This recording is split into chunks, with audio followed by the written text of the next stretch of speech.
Chapter 18. Victory. The scent of blood and victory hung heavy in the air as I stood amidst the aftermath, my chest heaving. Shadows danced at the edges of my vision, but I forced myself to stay upright, even as my legs trembled beneath me. My gaze met Ezra's across the battlefield. His golden eyes blazed with fierce pride, and in that moment, something unspoken passed between us, a shared understanding of all that we had endured and overcome. "We did it," I whispered, my voice raw from battle cries. "We actually did it." Ezra's lips curved into a smile that made my heart flutter, even in my exhaustion. "Did you ever doubt it, my queen?" I looked down at my battered body, taking stock of the cuts and bruises covering my skin. Pain radiated through every limb, yet beneath it, I felt a newfound strength, a raw, primal power that pulsed in my veins. "For so long I doubted everything," I admitted, meeting Ezra's gaze again. "But now—" I trailed off, overcome by the magnitude of our victory. We had faced impossible odds, battled ancient curses and malevolent forces, and we had triumphed. Ezra stepped closer, his movements fluid despite his own wounds. "And now?" he asked gently. A shiver ran down my spine that had nothing to do with the cold night air. "Now I believe," I said, my voice steady, "in us, in our future." The words felt like a vow, sacred and binding. As Ezra's eyes softened with tenderness, I knew he felt it too, the depth of our connection, forged in fire and tempered by trials. We had emerged stronger than ever before. Whatever came next, we would face it together. I watched Ezra's chest rise and fall, his golden eyes shining with a pride that made my breath catch. He reached for me, his fingers intertwining with mine. In that touch, a silent vow passed between us, of unity, of love, of something that went beyond words. "Amara," he murmured, his voice husky with emotion. "My mate, my queen." I shivered at the possessiveness in his tone. "Ezra," I whispered, my own voice trembling. "We've broken the curse." He nodded, a triumphant smile tugging at the corners of his lips. And with it, the chains that bound us both. We stood there, hand in hand, and I became aware of a change in the air. The moonlight seemed to grow brighter, bathing us in an ethereal silvery glow. It caressed our skin, soothing our wounds and filling us with renewed energy. I gazed at the forest that had once been a place of fear and darkness. Now it felt different, welcoming, a sanctuary. "Can you feel it?" I asked Ezra, my voice barely a whisper. "The forest. It's alive." He squeezed my hand gently. "It always has been, my love. But now, it knows its true guardians." I closed my eyes, letting the energy of the woods wash over me. For the first time since entering this realm, I felt at peace. I felt at home. What happens now? I wondered aloud, uncertainty creeping into my heart. Ezra's warm lips brushed against my forehead. "Now we lead, together." From the depths of the shadowed woods they emerged, first as fleeting glimpses, then as solid forms. My pack, our pack.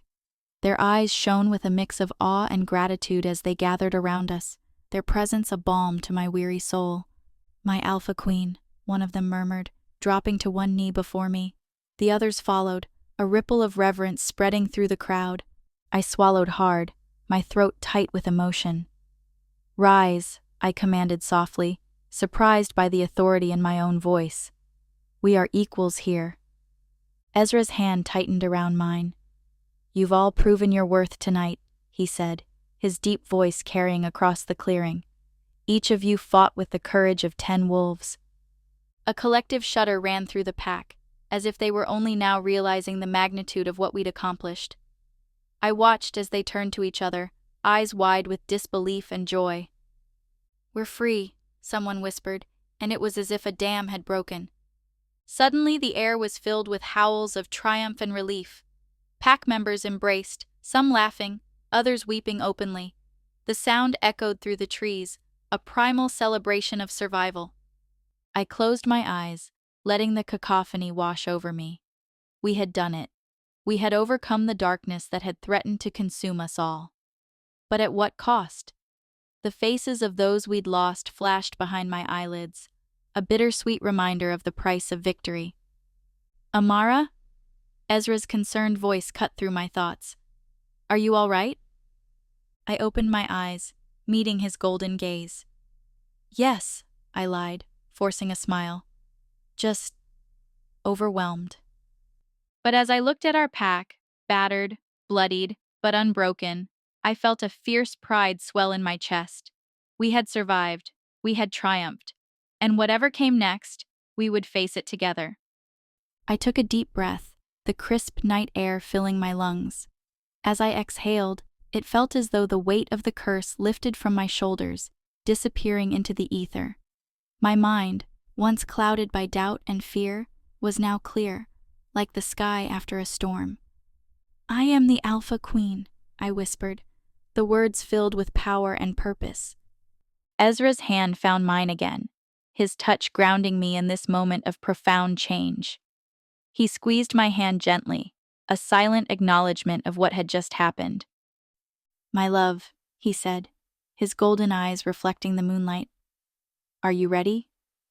I nodded, my heart pounding with a mix of excitement and trepidation. Ezra turned to address the pack, his voice resonating with warmth and authority. Brothers and sisters, he began, we stand here tonight not just as survivors, but as victors. The pack fell silent, their eyes fixed on us with reverence and hope. Your bravery, your resilience in the face of unimaginable darkness. It humbles me, Ezra continued. And I promise you, under our leadership, we will usher in an era of peace and prosperity like none our kind has known. As he spoke, I looked at the faces of our pack. Some bore fresh wounds, others the scars of battles long past. But in each pair of eyes, I saw something I'd thought lost: hope. Yet, a small voice whispered doubts in the back of my mind. Could we truly lead them to this promised future? Or were we simply delaying the inevitable return of darkness? I pushed the thought aside, focusing on Ezra's words. This was our moment of triumph. The time for doubt would come later, in the quiet hours when the weight of our responsibilities threatened to crush us. For now, we would bask in the glow of victory and dream of the future we had fought so hard to secure. I stepped forward, my heart pounding in my chest. The pack's eyes were all on me, their new Alpha Queen. I took a deep breath, willing my voice to be steady. My kin, I began, the words feeling strange on my tongue. Our journey has been long and filled with hardship. We've battled not only our enemies but also our own fears. The forest seemed to hold its breath, the only sound the whispering wind rustling through the pines. I continued, feeling my voice grow stronger. I stand before you not as a savior, but as someone who has walked through the darkness beside you. Our trials have shaped us, our suffering has bound us together. My gaze found a young wolf, her eyes wide with both awe and fear. Did she see the strength I wanted to show, or did she notice the trembling of my hands? But it is love, I said, my voice dropping to a near whisper, that has brought us through the darkest of times. Love for our pack, for our home, for who we are. As I spoke, warmth spread through me. Was it the power of the Alpha, or just the feeling of speaking to my people? We are no longer the hunted, no longer the cursed, I declared. We are family. The words hung in the air, filled with promise and responsibility. I searched the faces before me, looking for signs of doubt or rejection, but all I saw was acceptance, unity. And yet, deep down, a cold fear lingered. How long before this unity cracked? How long before the darkness that had shaped me found its way back into our peace? As the pack dispersed, their howls of celebration fading into the night, Ezra took my hand. Without saying a word, we moved away from the noise, seeking the quiet of the ancient pines. I collapsed into his arms, my body trembling. Was it relief? exhaustion, or the overwhelming weight of my new responsibilities? Amara, Ezra whispered, his deep voice vibrating against my ear. My queen. I pulled back to meet his gaze. Am I really worthy of that title? He wrapped his arms around me tighter.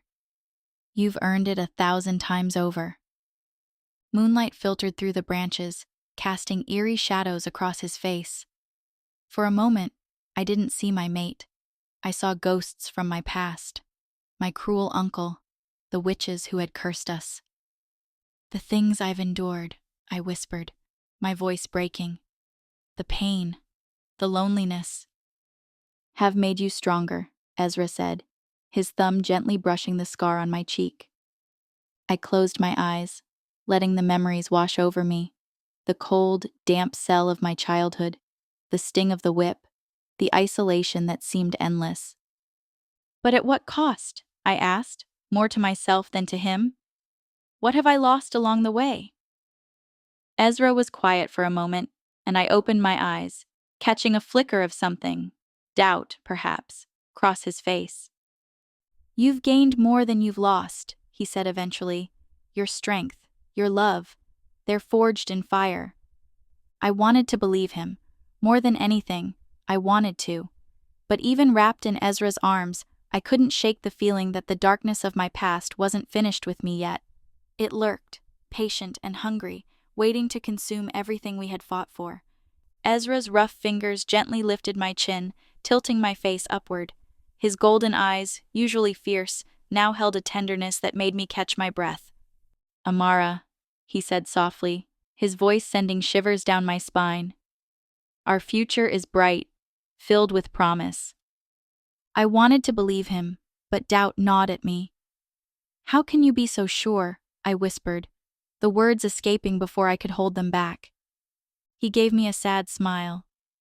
Because I've seen your strength, your resilience. We'll lead our pack with the wisdom we've gained through our struggles, with the compassion we found in our darkest moments. His words were comforting, but the shadows of my past still clung to me like a dark shroud. And if we fail? I asked, voicing the fear that had haunted me since our victory. Ezra's grip tightened just a little. Then we'll face it together, as we always have. I closed my eyes, breathing in deeply. The scent of pine and earth filled my senses, grounding me in this moment. When I opened my eyes, Ezra had turned his gaze to the horizon. We stood side by side, looking out at the forest that was our home. The world around us hummed with life and new beginnings. Yet, even as hope blossomed within me, I couldn't shake the feeling that our greatest challenges still lay ahead, hidden just beyond the trees. I felt it then, a primal urge rising within me. The moon's silver light touched my skin, awakening something wild and ancient inside. Without a word, I turned to Ezra, and our eyes met in a moment of understanding. "Shall we?" he asked, his voice thick with anticipation. I nodded, my heart racing. Together. We threw our heads back, filling our lungs with the crisp night air. The first note of our howl broke from my throat, raw and powerful, and Ezra's deep voice joined in.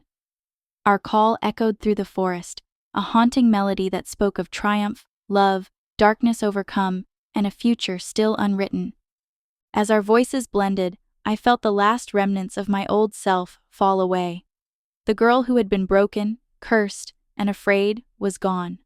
In her place stood the Alpha Queen, strong and unyielding. Yet even as our victory howl echoed through the enchanted forest, a chill ran down my spine. Somewhere in the shadows, I thought I saw something, a flicker of movement, a hint of malice. Was it just my imagination, or a sign of challenges still to come? Our howl faded, leaving behind a silence full of possibilities. I turned to Ezra, searching his eyes for reassurance. "A new chapter begins," I whispered, hoping my voice didn't betray my lingering fears. "Indeed," he replied, but I could see a tension in his jaw that hadn't been there before. Had he sensed it too?